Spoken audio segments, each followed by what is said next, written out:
We are live. How are we doing, everybody? Welcome back to Sports World Today. My name is Caleb Perez, and welcome back to Sports World Today, as I just said. It is currently Monday, December 29, 2025. Only 3 days, including today, left in the year 2025, and only 2 days until the quarterfinals for the college football playoffs begins. So we have some things to go over. In a couple days, I will make my prediction videos for the college football playoffs. First game is on New Year's Eve between Ohio State and Miami, and the next three games are on New Year's Day. But today's video is mostly going to revolve around the NFL. We recently finished up Week 17 for the most part, with only one more game left today between the LA Rams and the Atlanta Falcons. So in this video, main points I'm going to go over the three big storylines of the NFL over the weekend, my big predictions for who are going to win the bigger games next weekend. I believe both of the number one seeds are up for grabs, and there are two more spots in the playoffs up for grabs between the Bucks, Panthers, and the Steelers and the Ravens. And I'm going to talk about who I believe could be getting fired with Black Monday right around the corner, which for those of you who don't watch the NFL, Black Monday is when a lot of NFL head coaches are going to end up losing their jobs based on their team's performances in the regular season. I'll talk about who can possibly get fired on Black Monday and maybe even after that, depending on how teams perform in the playoffs. So, and any other news I can think of around the league, around sports in general, really. All right, so three biggest storylines of the weekend. Number one, I'm actually going to start off with the Packers and the Ravens game. Big win for Baltimore. Huge win for Baltimore. Went in the Green Bay, 41-24 win over the Packers. A dominating performance for Baltimore, who needed this kind of performance to keep their postseason hopes alive. But the big story I want to talk about here isn't necessarily what's happening on the Ravens end, but the Packers end. Seeing a lot of Packers fans talking about Jordan Love and Malik Willis more specifically. Malik Willis is free agent at the end of the season. And we've seen him a lot this year. With Jordan Love dealing with some injury issues, we have seen Malik Willis a bunch this season. I think he started 4 games and he's appeared in a few more others. But the big news, he played great. For Packers team that overall struggled over the weekend, Malik Willis looked really good. Rushing, as a quarterback, he rushed 9 carries for 60 yards and 2 touchdowns. The Packers' leading rusher, including a 22-yarder, which looked really good. In the air, he was 18 for 21, 288 yards and a touchdown. Only took 1 sack. Really great passer rating. Overall, I feel like this team maybe struggled a bit more offensively under Jordan Love than they had under Malik Willis. Because some of their worst performances on the offense have come when Love was their starting quarterback.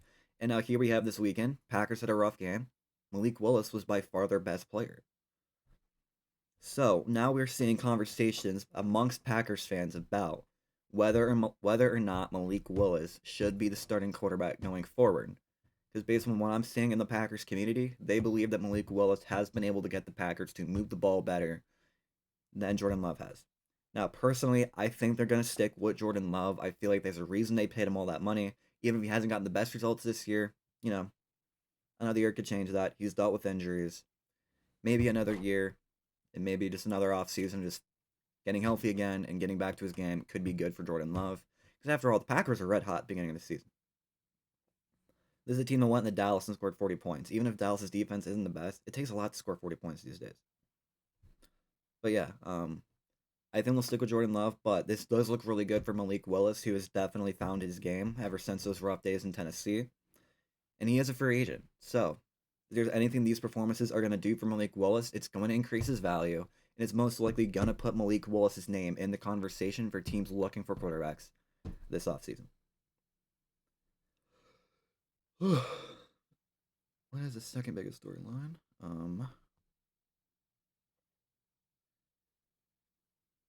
So I'm just looking through this right now, trying to think about which one I want to get to. I'm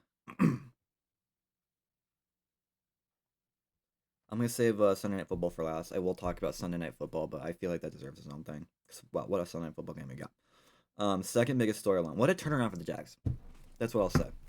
As a Browns fan who was kind of hoping they'd have a rough year because we have their first round pick, I was kind of hoping they'd have a rough year, so it'd be a better pick. Not the case. What Liam Cohen and the Jacksonville Jaguars have done just absolutely turn the ship around from the rough couple of years they had in the couple years prior up until now and won their 12th game of the season. They're 12-4. They're still kind of in contention for the number one seed, although they need a few things to go their way, I believe, to get in the number one seed. But what a year the Jaguars are having. They won their division by a landslide, went into Indianapolis, got the job done. What a year Liam Cohen had for the Jacksonville Jaguars, and what a what a job by that team in general to take a team who had a really rough season last year and turn around this year. Same thing for the Patriots. Patriots won, I think, like 3 or 4 games last year. If Vrabel goes in there, turns around the culture, and now it looks like the evil empire might be back. I wouldn't call them evil just yet. So I know there's a lot of people who are happy the Patriots are doing this good. But two had terrible years last year, completely turning it around and have won their division. Not just won their division, convincingly won their division. That is really, really good. So congratulations to the Jags. Congratulations to the Patriots, turning their seasons around, making the playoffs. Whether or not they get the number one seed, we don't know just yet, because the Broncos are still up there. But hey, what a season for those two teams. And it's really good that those two teams, it's good for football that those two teams are performing really well. And then, of course, last but not least, I wouldn't be doing the game justice had I not been talked about it. What a Monday Night Football game. That game was absolute cinema. Niners and the Bears, Monday Night Football. Niners got the win, 42-38. Great offensive performances from either quarterback. Caleb Williams through the air was 25 for 42 with 330 yards passing and 2 touchdowns. On the other side, Brock Purdy was 24 for 33 with 303 yards, 3 touchdowns, and an interception. Got sacked once, but overall, great game from Brock Purdy. What a game from Christian McCaffrey as well. 23 carries for 140 and a touchdown, including that really amazing 41-yard rush. CMC is a machine. Since he's gotten to San Francisco, he has been an absolute machine, man. Watching how he can just extend so many plays. He doesn't look like he gets tired. He keeps going, keeps pounding the ball down the other team's throat. What a running back Christian McCaffrey is. Really unappreciated. But man, this game was absolute cinema. Unfortunate for the Bears that they had to lose, but hey, Bears are 11-5. They're in the playoffs. They've another team who's had a really great turnaround of a season under Ben Johnson's leadership. And I feel like definitely watching this game, they're a team that could do some damage in the playoffs. So are the Niners, who are still contending for the number one seed in the NFC. My biggest concern for these two teams going into the playoffs is obviously the defenses. While this was a really good game, it wasn't defensively. Niners scored 42, Bears scored 38. 80 points were allowed in this game by the two teams. So I guess defenses for these two teams kind of may be questionable, especially the Niners with Bosa and Warner out for the season. Bears defense is it's all right, but it's not the best. But other than defenses being a concern, these two teams are really good. They're going to make some damage in the postseason, in my opinion. And wow, what a Monday Night Football, what a Sunday Night Football game that was. Absolute cinema. It's games that truly make people fall in love with the NFL. And hopefully we can get more of those in the future. But those are my 3 biggest storylines from over the weekend. Moving on to my next segment. I would talk about the number one seed, but there's a lot of teams involved in that. I'm just going to skip that for now. The 2 games I'm going to talk about mainly are the 2 games for the last 2 spots in the playoffs. There's a lot at stake for these teams. Not just a spot in the playoffs, but there's a good chance that a lot of changes could be happening to the teams that don't make it. First game I'm going to go over is the Carolina Panthers at the Tampa Bay Buccaneers. This game will be on Saturday, January 3rd at 4:30 in Tampa Bay. Panthers could finish the season 9-8. Winner of this game goes to the playoffs, by the way. Panthers win, they're in. Bucks win, they are in. Both teams have really been on just completely opposite trajectories from what the beginning of the season was. Panthers started the year a little bit colder. They got really red hot. They lost to the Seattle, sure. They played a tough game. And while this final score said that the Panthers lost by 3 scores, it did look a lot better from the Panthers' end than what the final score suggested, because they played Seattle pretty tough. And then Tampa Bay, they lost to Miami over the weekend. Miami, the Dolphins, team who doesn't really have a starting quarterback. I mean, congrats to Quinn Ewers, gets his first career win, but people in the beginning of this season were saying that this Tampa Bay team was going to win the Super Bowl. At least a lot of people were. And now here they are. They're 7-9, could potentially lose their 10th game of the season. This is a team that's, despite the fact they've got healthier, they start off the year healthy, then they got really hurt. And even over this losing streak, they've gotten healthier, and they're still losing these big games. Not even the big games. Like, they're still losing all these games. In my opinion, Baker's playing hurt. There's just no way he's not playing hurt. As a Browns fan, going back to 2021, where our season was just plummeted by the fact that Baker was playing hurt. Looking at Baker, he looks hurt. He just does not look like the same Baker Mayfield we were seeing at the beginning of the season. Either he's just out of gas. In my opinion, he's hurt. He just doesn't look 100% right now. Now, obviously, winner of this game, as I've said, goes to the playoffs. It's the final playoff spot in the NFC. They will get a first round bye. Not a first round bye. They'll get a home playoff game. That's what I meant to say. But I say this game has bigger implications for the Bucks because if they lose this game and miss the playoffs, Bulls is gone. That's just knowing how good of a team this is in the skill positions.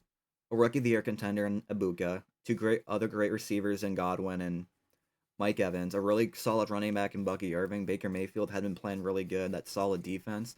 All these amazing athletes on the field. Start off the season great and then just monumentally collapse at the end of the season. I just do not see a way in which if the Bucks lose this game, that Bull still has a job. But he's a part of the Black Monday. I will talk about that here in a second. That kind of gives a preview for it. I don't think the Panthers fire anybody. I don't think they make any true changes other than adding, regardless of whether they win or lose that game. I mean, at the end of the day, I think the Panthers are just happy to be here. After the rough years they've had in the past, here they are finally contending to get back into the playoffs, which they haven't done for a while. The Panthers are just happy to be here. I feel like regardless, they can definitely learn a lot about themselves for this game, and depending on how they perform and what goes right and what goes wrong, they'll know what to add in what areas. So, it's a big game for both teams. I'm gonna say the Panthers win. I think the Bucks, just nothing's going right. Well, for the Panthers, they're playing a lot better right now, even if they've lost a few games to teams they should not have lost to down the stretch. But I'm gonna go the Panthers, and then Todd Bowles might get fired. And then the next game. So there is apparently not going to be a Monday Night Football game next week. The next game to talk about, I feel like this one has by far the most amount of storylines. And I'm not going to try to speak this as perspective as a Browns fan. I know I'm a Browns fan. I'm my Browns stuff. I'm not going to try to speak in the perspective of a Browns fan. I'm just going to try to be as non-biased as possible based on what I'm seeing between either organization. So, the Ravens and the Steelers, their Sunday Night Football, 8:20 p.m. in Pittsburgh. Whoever wins goes to the playoffs. Ravens, who looked really down and out a few weeks ago, they came off a really big win in Green Bay. Probably their best performance on offense all year, and despite the fact that Lamar was out. What a game from Derrick Henry, by the way. 200 yards on the ground and 4 touchdowns. What a game from Derrick Henry. And then Pittsburgh, who lost to the Browns. I feel like we talk about this with the Steelers a lot, how they lose to bad teams. But against the Browns, who, in my opinion, for many weeks, I thought they were going to be in contention for the first overall pick, to lose to them, to not even score a touchdown. Well, the Browns offense didn't even play that well either. That's a really bad look for the Steelers. Now, I understand these two teams already went head-to-head early in the season. Pittsburgh wiped the floor against Baltimore in Baltimore. But now the circumstances are much different. You win, you're in the playoffs. You lose, you go home. For two teams who had tons of expectations entering the season, who were thought of maybe contending for a Super Bowl, to now be at this point where I feel like for these two teams, so little has actually gone right this season, and there have been more times where we talked about how bad they actually were. Again, you can say that for the entire division, including the team I'm representing right now. But well, I'm representing, I'm a fan of. But for Baltimore and Pittsburgh, there is a very legitimate chance that we could be talking about one of these head coaches being gotten rid of on Black Monday. I feel like Steelers fans have been talking about it for years now. The Steelers haven't won a playoff game since 2017. They've always had Tomlin. They've always relied on Tomlin. Well, now more than ever, the fans have been wondering about Tomlin's future. The fire Tomlin chants at Heinz Field, or whatever it's called now, have been louder than ever before. Baltimore, the same thing as well. They've made the playoffs. They've always failed. Last year's collapse in Buffalo. Now this year, with all that talent, you just struggle monumentally at so many times. Sure, they looked great last week, but at the end of the day, it doesn't matter if they lose this game.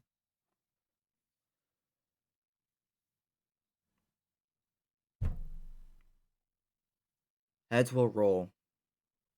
Heads will be chopped off for whoever team loses this game, regardless of who it is. And I do firmly believe that if Tomlin loses this game, it's done. I firmly believe for the Ravens that if Harbaugh loses this game, he's done. Yeah, those are the two big games. Um, as far as the number one seeds go, I believe Niners have a chance.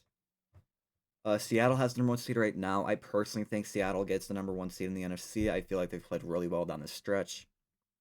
They do play against San Francisco, though. It's in San Francisco on Saturday night. That'll be a great game to watch. But that's it for grabs. I believe the Broncos are currently in the lead of the AFC right now. The Patriots are even on games with them. I think they're both 13-3. If the Broncos lose and the Patriots win, Patriots get the number one seed. If the Patriots lose, or if the Broncos win, Broncos are number one seed. I'm going to go Patriots, honestly. I feel like they have a better team overall. But I won't be surprised if the Broncos are able to do it. These are two teams who had phenomenal seasons. Broncos kind of reek of fraudulence, if you ask me. Seeing how they got absolutely pantsed by Jacksonville not that long ago. But yeah, those are two races for the number one seed. I'm going to go Seattle. My prediction for this, at least, is that Seattle gets the number one seed in the NFC and that New England gets the number one seed in the AFC. Those are my predictions, in my opinion. But obviously, we will see. We have one more week of NFL football left. All right, so last segment, I'm going to talk about Black Monday. Now, as I said, Black Monday is the day in which lots of coaches across the NFL are either going to resign or be fired based on what happened for their teams this season. Now, there's a lot of coaches who could potentially get fired. There's a lot of rumors about who's saying, who's going. Black Monday could even extend into the playoffs. I'm hearing some slight murmurings about one playoff team who kind of fell apart at the end of the season. Who might be looking to clean house. But here are the coaches that I believe will be getting fired on Black Monday. Number one is Kevin Stefanski. As a Browns fan, it killed me to say this because I was a supporter of Stefanski for such a long time. He took my team to the playoffs twice. He was twice Coach of the Year. But simply put, there just comes a time in every coaching and every era of a coach in which the scheme just doesn't work anymore. And when it doesn't work anymore, their expiration dates hit. Best thing to do is cut ties and look for the new coach who will get you a fresh start. These last two seasons for the Browns have been abysmal. We've gone through, four starting quarterbacks? Not even four, six starting quarterbacks. 3 last year with Deshaun, Jameis, and Thompson Robinson. 3 more this year with Flacco, Gabriel, and Shador. The offense is just monumentally terrible. This season, Myles Garrett is 1 sack away from breaking the all-time sack record. The defense overall was pretty solid. The offense is absolutely terrible for Kevin Stefanski, who's an offensively minded coach. This would have been back-to-back seasons. Last year the Browns were 3-14. Right now we're 4-12. Most likely going to be 4-13 after we play Cincinnati next week. At the end of the day, this team is not good. And it starts with the head coach who has had this bad of a team now for the last 2 seasons. These last 2 seasons, 2 seasons after 2 seasons removed from when they made the playoffs. Simply put, Stefanski's game plan, his schemes, everything, it's not working anymore. Stefanski's past his expiration date. Stefanski has to go. Number 2, Aaron Glenn and the New York Jets. What a shit show. Aaron Glenn is a defensively minded coach. With 1 week left in the season, the Jets haven't gotten a single interception all year. Under a coach who's defensive minded. Nothing has gone right. With the kicking catastrophe over the weekend and them not letting the fan kick. Top to bottom, the Jets organization is just an absolute mess. Nothing is going right. Nothing looks positive. Nothing's going their way. Well, Aaron Glenn's tried. It's just simply not working. I feel like I felt for so long that the Jets were just a team perennially destined to suck, and this year just completely confirmed it. So Aaron Glenn, he does seem like a good dude. I'd hate for him to be a one and done. He's gonna be a one and done, in my opinion. Because at the end of the day, the Jets are just a disaster. Aaron Glenn goes. Now this segment's not gonna be as long as it would have been in past years because I feel like we've already seen a lot of the coaches who needed to go. Pete Carroll, I feel like, is definitely on the hot seat for how terrible of the season the Raiders have been having. I mean, it just looks like a complete disaster, top to bottom. It amazes me that this team managed to win 2 games. I mean, they're gonna have the first overall pick, so I feel like because of that, we could see Carroll stick around for maybe another season. But yeah, I just think Pete Carroll's just not that good of a coach anymore. I feel like his best days are behind him. He's kind of lost a little bit, but we'll see about him. And then obviously, I feel like the 3 teams I mentioned in my past segment, I feel like Todd Bowles will go if the Bucks end up missing the playoffs. Forget the team they have. If the Ravens miss the playoffs, I feel like Harbaugh's probably going to go. And if the Steelers miss the playoffs, I feel like the Tomlin era, which I think, based off what I've been hearing from fans who are Steelers fans, that Tomlin's firing is really overdue. But this is probably the best chance it will actually happen.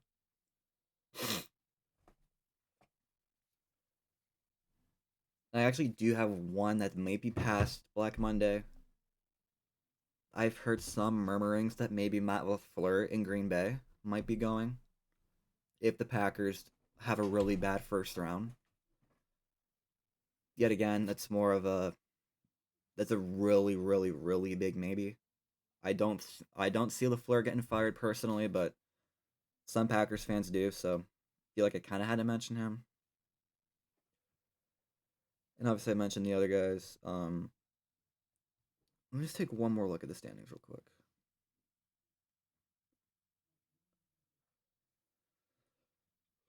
Falcons coach could go. They've had for a team that had so much talent on it. I feel like that's definitely one. Where the coach could go. Falcons had a lot of great talent on paper and they sucked. Oh yeah, McDaniel. I understand the Dolphins have been great down the stretch. They just obliterated the Bucks, but I feel like McDaniel's a coach you can go. Zach Taylor's a coach that might probably be gone. I get the Colts collapse, but I don't think Steichen goes yet. I feel like they were too good at the beginning of the season, and they've had a lot of injuries, so like Steichen could be going.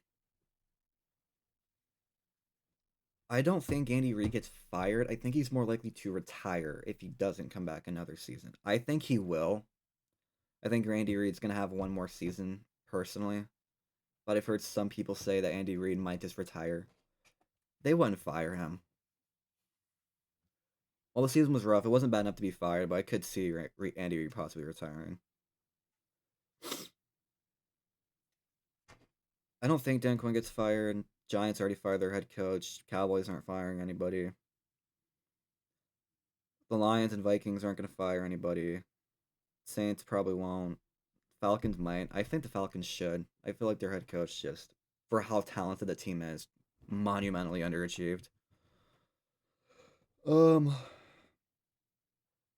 Maybe the Cardinals too, because the Cardinals were awful this year. For a team that nearly snuck into the playoffs last year, the Cardinals sucked this year. So the Cardinals could go for coaching change as well. I mean, there's a lot of just bad teams. I don't think every coach is obviously going to be on the hot seat. I feel like the big ones I mentioned, I feel like those are the guys on the hot seat. Any other team, I feel like it's kind of just not going to happen, personally. Because there's a lot of situations where you could point towards like an excuse, like for Miami, quarterback issues. Although I feel like Mike McDaniel could possibly go still. I mean, I feel like for teams like Washington, who had like a really bad season, they had a lot of injuries, especially to Jaden Daniels, who had a rough sophomore year. But the coaches I mentioned, Glenn Stefanski, maybe Pete Carroll. Who's the next one? Who was the one I forgot?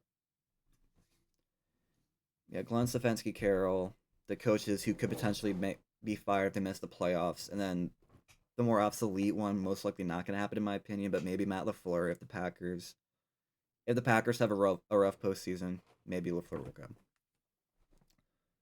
But those are my predictions for Black Monday. All right, so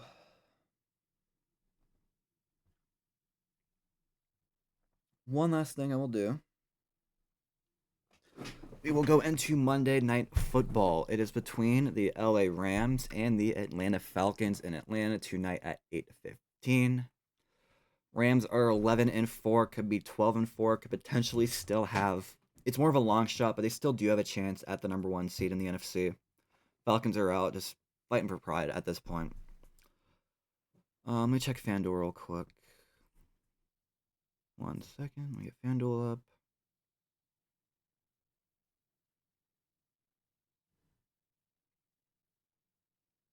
Oh, there we go. Let's see. All right, so spread favorites the Rams by 7.5. Rams are favored to win the game at -360. And the over/under on the game is set at 49.5 points. These are two teams with great offenses that could have potential to be that fire on all cylinders. Obviously, the Falcons, they have that talent. They're still having a rough season.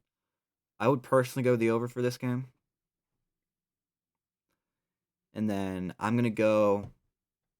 This game is going to be closer, in my opinion, just for the fact that the Falcons at this point, they have nothing to lose. They're going to play like it. Rams could potentially lose out on the number one seed with a loss. So it's going to be close. So I will go with the Falcons covering the spread, but I am going to go with the Rams. Again, too much talent. Really good defense. Really great offense. I feel like they have more going their way overall than the Falcons do. So I'm going to go with the Rams. I'm going to go over the 49.5, but the Falcons cover the spread. I believe. What is it? Let me take a look here.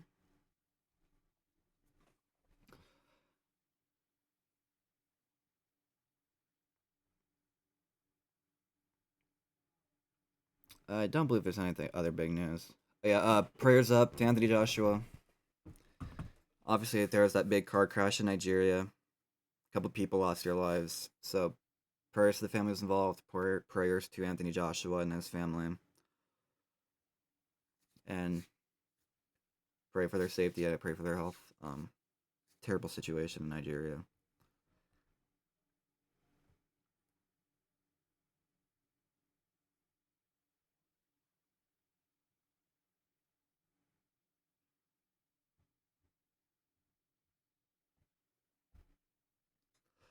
But I believe that is it. So,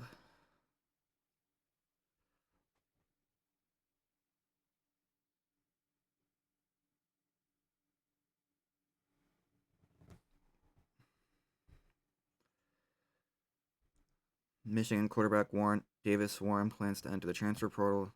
No one cares. Yeah, that's gonna do it for this episode. Thank you guys for tuning in. I will get my playoff prediction video out soon. On the 30th, I think I'll upload it on playoff day. But yeah, and I'll make a video on Friday talking about the NFL games this weekend. So, peace out, y'all.